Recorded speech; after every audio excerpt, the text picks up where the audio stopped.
अल्हम्दुलिल्लाहि रब्बिल आलमीन वल आक़िबतु लिल मुत्तक़ीन अस्सलातु वस्सलामु अलैका या रसूल अल्लाह। अल्लाह ताला सूरतुल आराफ में इरशाद फरमाता है, वलक़द मक्कन्नाकुम फ़िल अर्दि वजअलना लकुम फ़ीहा मआइशा क़लीलन मा तशकुरून।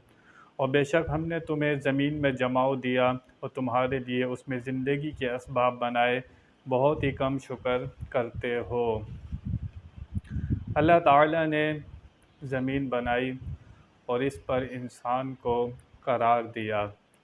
इंसान आराम से ज़मीन पर रह लेता है, इस पर चल लेता है। ये ज़मीन को अल्लाह ताला ने साकिन बनाया। अगर ज़मीन का हाल भी चाँद की तरह होता तो फिर इंसान मुअल्लक़ रहता। अल्लाह ताला ने ज़मीन में कशिश शकल रखी कि वो हर चीज़ को अपनी तरफ खींचती है, वरना इंसान चाँद की तरह उड़ते रहते। अल्लाह ताला फरमाता है कि ये बहुत बड़ी नेमत है। अल्लाह ताला ने ज़िंदगी के असबाब बनाए। अगर इंसान होता, उसके लिए ग़िज़ा का इंतज़ाम ना होता, रोशनी का इंतज़ाम ना होता, तो इंसान क्या करता। अल्लाह फरमाता है बहुत कम लोग इस पर शुक्र अदा करते हैं। तरह तरह की ग़िज़ाएँ अल्लाह ताला ने बनाई, कितने जानवर बनाए जिसका गोश्त इंसान खाता है। और अल्लाह ताला ने रोशनी का इंतज़ाम फरमाया, सूरज बनाया, चाँद, सितारे, ये सब चीज़ें बनाई, इंसान के लिए रोशनी का इंतज़ाम किया। कितनी सब्ज़ियाँ हैं, कितने फल हैं, कितने मेवे हैं कि इंसान के लिए ये सब कुछ बनाया गया है। ये सब कुछ इंसान के लिए बनाया है, लेकिन अल्लाह कुरान में फ़रमाता है, इंसान को हमने अपनी इबादत के लिए पैदा किया। ये सब ग़िज़ाएँ खाए, ये सब कुछ बंदा उसको बरते, इस्तेमाल करे, लेकिन बंदे की तवज्जो जो दुनिया में आने का मकसद है वो अल्लाह ताला की इबादत है।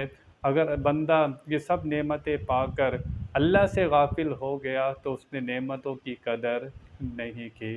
खाना इसलिए खाए कि खाना खाऊंगा ताकत आएगी, रब की इबादत करूंगा, वो खाना खाना भी इबादत हो जाएगा।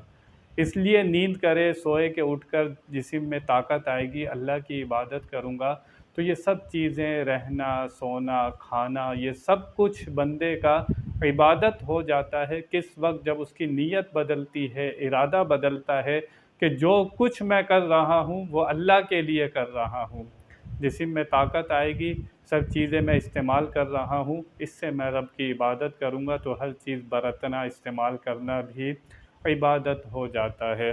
अल्लाह फरमाता है बहुत कम लोग शुक्र अदा करते हैं। इंसान बहुत बड़ा नाशुक्रा है, कुरान में इसका ज़िक्र हुआ। इंसान गफ़लत में रहता है, इतनी नेमतें इस्तेमाल करता है, लेकिन शुक्र जिससे पूछो क्या हाल है, वो कहता है बहुत बुरा हाल है।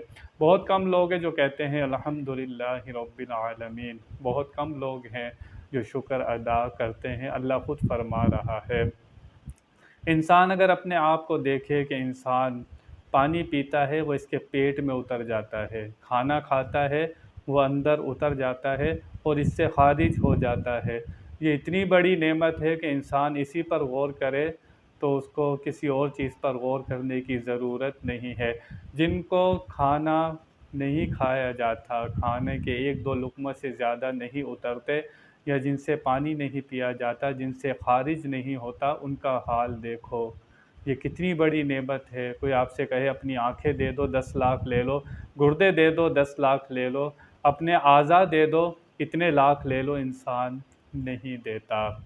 क्योंकि अल्लाह ताला ने ये जो चीज़ बनाई है ये इतनी बड़ी नेमत है, इंसान के जैसी दूसरी कोई तख्लीक नहीं है। एक बादशाह था, सफ़र करते हुए दूर निकल गया, जंगल बियाबान में जा रहा था। बादशाह के पास पानी ख़त्म हो गया। अब वो ऐसी हालत थी कि बादशाह की जान निकल रही थी। उसने एक शख्स को देखा, उसके पास पानी है। बादशाह ने मुझसे कहा कि मैं बादशाह हूँ, मुझे पानी दे दो। उस शख्स ने कहा, बादशाह पानी मिल जाएगा, अपनी आधी सल्तनत दे दो। बादशाह ने कहा, आधी सल्तनत ले लो, मुझे पानी दे दो, अगर पानी ना मिला तो मैं मर जाऊँगा। बादशाह ने आधी सल्तनत दे दी और पानी ले लिया। आकर अपने वज़ीर आज़म हाउस में बैठा। अब पानी पिया हुआ है वो निकल नहीं रहा, ख़ारिज नहीं हो रहा। एक तबीब, दूसरा तबीब, कितने लोगों ने इलाज किया, पानी खारिज नहीं हो रहा। वही शख्स सामने आया, कहने लगा बादशाह मैं पानी खारिज कर दूंगा, तुम्हें पेशाब आ जाएगा, पर इसकी शर्त यह है कि आधी सल्तनत देना होगी। बादशाह ने कहा तो आधी सल्तनत भी ले ले, मुझसे पेशाब खारिज हो जाए। बादशाह को सिखाने के लिए, समझाने के लिए वाक़या सामने आया कि बादशाह तू अपनी सल्तनत देख, 2 घूँट पानी पर रखी हुई है। तेरी इतनी बड़ी सल्तनत, बादशाहत किस पर रखी है? 2 घूँट पानी पर रखी है। ये इंसान के अंदर कितने कारखाने चल रहे हैं, ये थूक का निज़ाम है, ये दिल धड़क रहा है, गुर्दे अपना काम कर रहे हैं, जिगर अपना काम कर रहा है। ये सब कुछ, ये सारा कारखाना कैसे चल रहा है? ये रब की कुदरत है। अल्लाह फरमाता है बहुत कम लोग शुक्र अदा करते हैं। तो हम जितना भी शुक्र अदा करें वो कम है। अल्लाह ताला ने इतनी नेमतें दी हैं, अगर दौलत नहीं दी तो सेहत तो दी है। जिसके पास दौलत है, सेहत नहीं है, उससे पूछो जाकर उसका क्या हाल है। वो कहेगा मुझसे सारी दौलत ले लो, मुझे सेहत दे दो। अल्लाह ताला हमें नेमतों पर शुक्र अदा करने की तौफ़ीक़ अता फ़रमाए। व आखिरु दावाना अनिल हम्दुलिल्लाहि रब्बिल आलमीन।